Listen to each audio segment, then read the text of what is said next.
Hello दोस्तों, नमस्कार। मैं हूँ अर्चना तिवारी, स्वागत करती हूँ स्वागतम स्वर लोकगीत के चैनल पे। आप सभी भौजी के चैनल पे एक बहुत ही प्यारा नाच गीत लेके आए हैं। कैसे लगे कमेंट में जरूर बताना।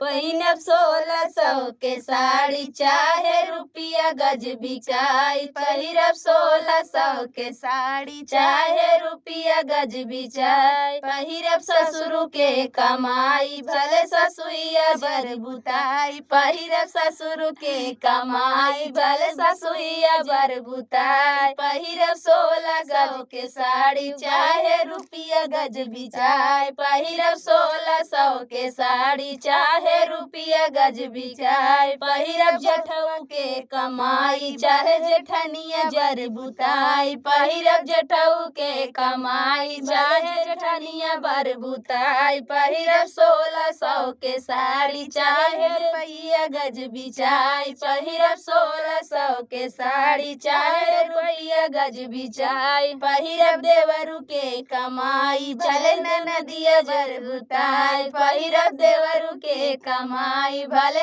नदिया जरी जाए। पहिरब 1600 के साड़ी, चाहे रुपया गज बिचाई। पहिरब 1600 के साड़ी, चाहे रुपया गज बिचाई।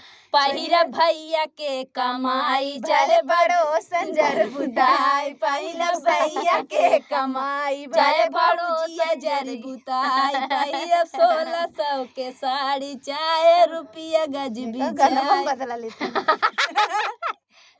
तो फ्रेंड, गीत कैसा लगा? चुटकुल्ला नाच गीत था। आप लोग को कैसा लगा कमेंट बॉक्स में बताइएगा। ऐसे लगा के पहिरब 1600 के साड़ी, चाहे रुपये गज बिचाई। पहिरब जे बलमू के कमाई, चाहे पड़ोसिनिया जरी जाए। तो फ्रेंड, गीत कैसा लगा कमेंट बॉक्स में बताना। फिर मिलते किसी नए गाने से, तब तक के लिए बाय बाय दोस्तों।